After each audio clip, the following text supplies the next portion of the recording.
आज सकाळी 8:46 अजितदादा पवार यांच्या विमानाचा अपघात झालेला आहे आणि या विमान अपघातात दुर्दैवी अजितदादा यांचं निधन झालेलं आहे। पार्थिव आहे विद्याप्रतिष्ठान या संस्थेच्या प्रांगणात आणलेलं आहे। या ठिकाणी आपण पाहतोय की याच ठिकाणी अजितदादांच्या पार्थिवावर अंत्यसंस्कार केले जाणार आहेत। या ठिकाणी विद्याप्रतिष्ठान संस्थेकडून आणि पवार कुटुंबियाकडून या ठिकाणी अंत्यसंस्काराची तयारी चालू झालेली आहे।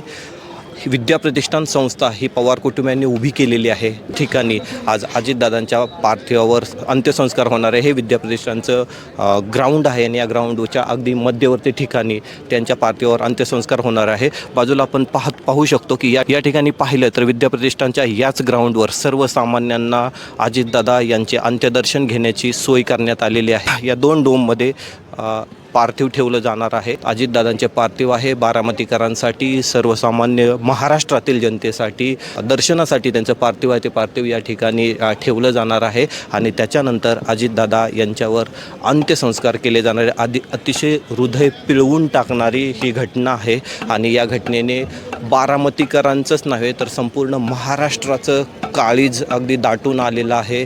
असा नेता कधी होणे नाही, असा नेता आपल्यातून हरपला आहे। आज या ठिकाणी प्रत्येकजण जो आलेला आहे हा भावूक झालेला या ठिकाणी पाहायला मिळतो आहे आणि अगदी स्वप्नात सुद्धा पाहिलं जाणार नाही अशा पद्धतीची घटना आज सकाळी 8:46 बारामतीच्या विमानतळावर घडली आहे आणि आज या अजितदादांना शेवटचा निरोप देण्यासाठी उभ्या महाराष्ट्रातून जनसमुदाय या ठिकाणी लोटलेला दिसतो आहे।